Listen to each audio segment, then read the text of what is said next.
Bonjour, je m'appelle Daniel et Les logements sont très importants pour la vie quotidienne. Les logements aux États-Unis et en France sont très différents, mais il y a des similarités aussi. en France, les maisons en ville sont très petites et typiquement sont très vieilles ou historiques. Les gens qui sont riches vivent en ville, spécialement au centre-ville, mais les gens qui sont pauvres vivent dans les banlieues et quelquefois dans les habitations à loyer modéré. Aux États-Unis, le placement est très différent. Les gens qui sont pauvres vivent en ville, mais les gens qui sont riches aussi vivent en ville, mais au centre-ville. Les gens qui sont riches vivent dans des grands bâtiments qui sont très haut de gamme. La plupart des gens qui sont riches vivent dans des grandes maisons individuelles dans les banlieues, comme celle-ci. Les maisons aux États-Unis sont plus grandes que les maisons en France, et selon la Commission britannique de l'architecture, la taille moyenne des nouvelles maisons aux États-Unis est de 2300 pieds carrés.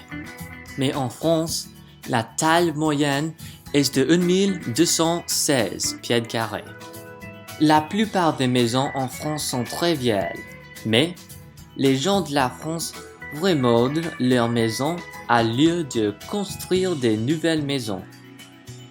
Mais aux États-Unis, des gens sont toujours en train de construire des nouvelles maisons, surtout ici en Virginie du Nord. En France, il est très difficile d'acheter une maison et typiquement, on peut emprunter un tiers de son salaire. Et si vous avez un prêt immobilier, vous devrez acheter de l'assurance. Mais aux États-Unis, on doit payer à peu près 20% avec l'argent liquide. Mais si on paye moins de 20%, vous devrez acheter de l'assurance pour les fonds comme la France. Parce que c'est très difficile en France d'acheter une maison, en 2006, juste 57% des gens possèdent une maison. Mais aux États-Unis, environ de 70% des gens possèdent une maison selon World Bank. Le gouvernement français est obligé d'offrir les logements sociaux pour les citoyens. Le gouvernement français offre des avantages aux entreprises pour bâtir les logements sociaux, comme aux États-Unis. 19% des logements en France sont logements sociaux.